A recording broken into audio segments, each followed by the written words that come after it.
Mud Puddles by Kaiirin. Summary.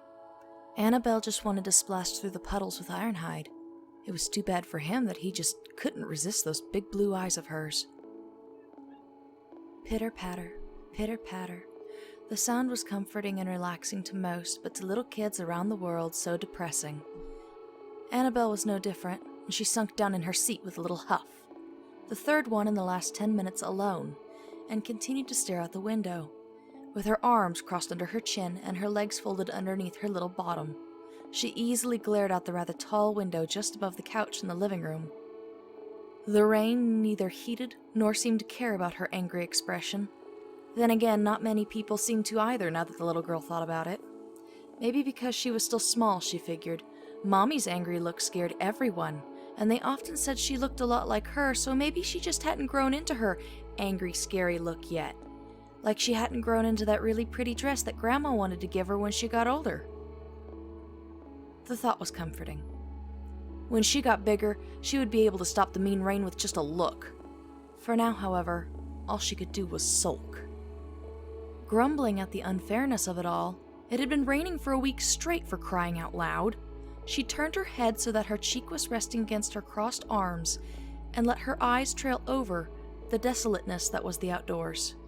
Mud, water, mud, puddles, more water, rain, more mud, more puddles, Ironhide, more rain. Annabelle stopped abruptly. Ironhide! A grin pulled wide at her face. Ironhide would know what to do.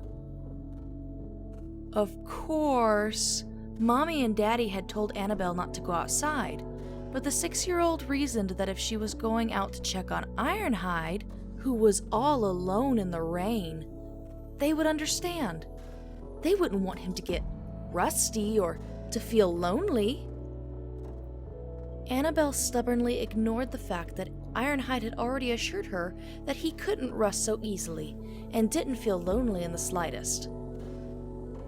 Running over to the closet excitedly, the little girl yanked on her bright yellow rain boots over the ends of her pajama pants, pulled on her long brown raincoat, and plopped her equally radiant yellow rain hat on her head. Nodding at her handiwork, Annabelle then began turning to the door when Mommy's pretty, dark blue umbrella caught her eye. Mommy hardly ever used it, and Annabelle had never got to use an umbrella before, so it didn't take much to convince herself to take that too. She didn't open it in the house, of course. Daddy had told her that was bad luck. And bad manners.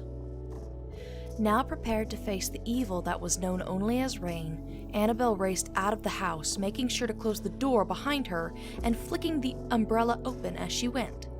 Surprisingly, it was easy to operate, though it startled her when it exploded open. Annabelle then wasted no time in running over to her loving guardian. Ironhide must have been sleeping. Or, well, recharge, as he called it. But Annabelle knew it was pretty much sleep, in any case. He must have been recharging, because he always knew when she was coming. But this time he didn't. In fact, he jumped when she patted him excitedly in order to get his attention for about the 5th time. The first 4, he was as still and quiet as any other vehicle. He didn't fool Annabelle, though, not for a moment.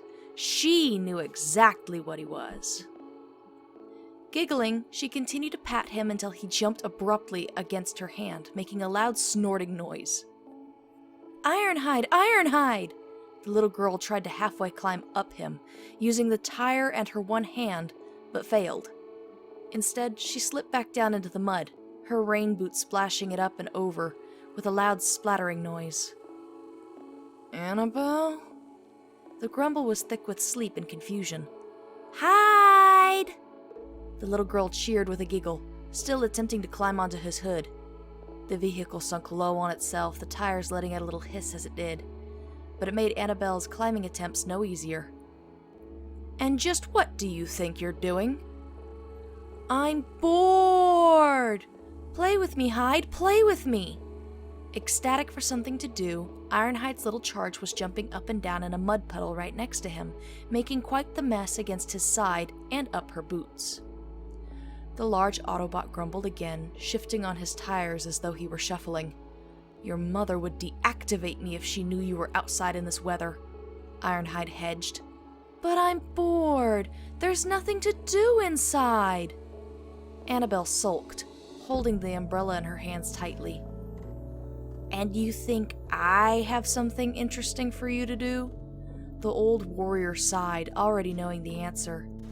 As he expected, the little girl stared at him with large eyes, seeming to plead with him without having to say a single word.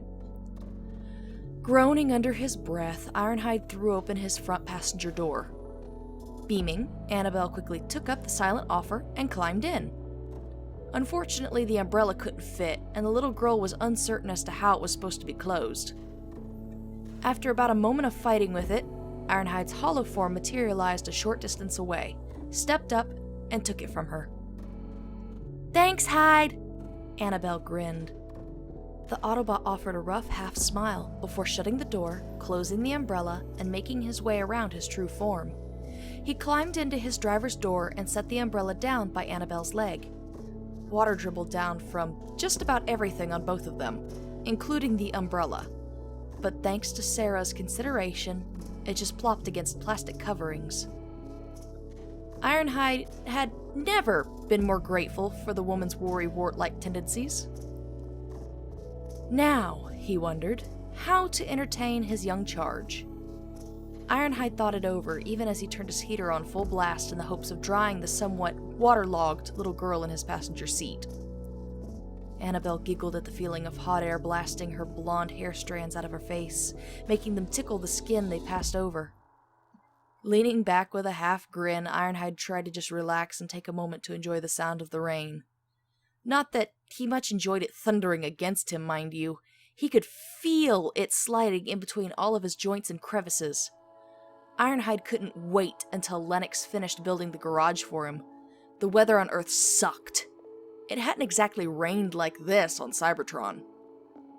The thought of his old home sent a powerful ache through him. For a long moment they sat side by side in silence and simply watched the rain fall. Ironhide was not bothered by the quiet in the least. He was used to sitting in the quiet, and Annabelle's silence far from concerned him. There were times when she would simply go quiet, staring into nothingness, musing over something far from the realm of reality. This was one such time. Annabelle seemed to mull some form of thought over. Her eyes unfocused on the world outside, her little brow furrowed a bit in concentration. And when Ironhide drifted off into his own thoughts, she finally spoke.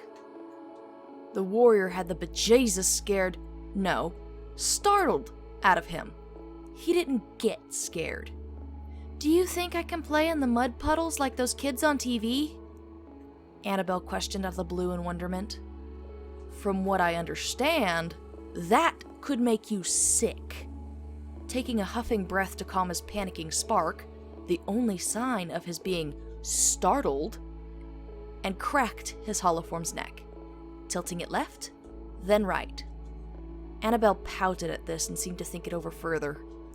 After several moments of careful consideration, she came to a conclusion. Mud puddles were in her future. She simply had to try it, to see if it was as fun as it looked on TV. Slyly glancing at Ironhide, she began to set her plan in motion. For you see, Big Bad Ironhide had only one weakness, and one weakness alone. A weakness Annabelle had taken advantage of on more than one occasion, much to the Autobot's chagrin. It made her gleeful that only she was capable of extorting it. Ironhide's one and only weakness? Annabelle's big blue puppy dog eyes. Throwing her plan into motion, she silently turned towards her guardian's holoform and stared, making certain to widen her eyes and furrow her brow upwards. Ironhide continued to look ahead, out the front windshield. But Annabelle knew he could see her. He had eyes everywhere. Nothing escaped her guardian's notice. Determined now, Annabelle added a little wobble to her bottom lip and let her eyes tear up just a smidge, sniffling a bit. Then she simply waited. A minute passed, then 2, Sweat began to bead down Ironhide's forehead before trickling down the side of his face and neck. Or at the very least, the illusion of sweat. Yes, just a little more and... All right! Ironhide seemed to slump against his true-form seat, scowling a little, though Annabelle knew it wasn't directed at her. She squealed her victory, giggling and throwing her hands up. "Not a word to your mother, though," the warrior grumbled, but was ignored as the little girl was still celebrating her victory. Let's go, let's go, let's go! Excited, Annabelle abandoned the umbrella in favor of leaping out of Ironhide's passenger seat and outside back into the rain. With a heavy sigh, the giant warrior followed after her. He dismissed his hollow form and without a moment of pause transformed into his full height. His true form easily towered over the tiny girl, but Annabelle was far from afraid. She was used to Ironhide, and he to her. Crouching and extending a hand to Annabelle, he had her take hold of his pointer finger, and without further ado, Annabelle jumped into her first mud puddle. The contaminated water splashed up her boots, and nearly to her pajama pants. Immediately she began snorting and laughing, wiggling her feet in the gushy mud, making herself sink about half an inch down into the earth. Grinning widely now, she continued to hold on to Ironhide's pointer finger, and jumped again. And again, and again, and yet again. The puddles went everywhere, splashing and making strange noises that had Annabelle shaking with the force of her laughter. To her, it sounded like the puddles were farting when the mud tried to hold onto her foot and she yanked it free. Ironhide quickly became caught up in his charge's simple joy, and before long was chuckling and slapping his free hand down in the mud puddles as well, pulling out squeals of laughter from Annabelle. Together, they stomped in the rain, adding in their own thunder. She stood in front of them, tapping her foot with no small amount of disappointment and held in frustration. They stood before her, like two small children that had been caught stealing cookies, soaked from head to toe in rainwater and mud. Hollow form and young child stood side by side, looking down at their feet in shame. Annabelle, I can understand, but I expected more from you, Ironhide. You're both grounded. Sarah sighed, closing her eyes. The look of horror on Ironhide's face was enough to send Lennox into fits of laughter.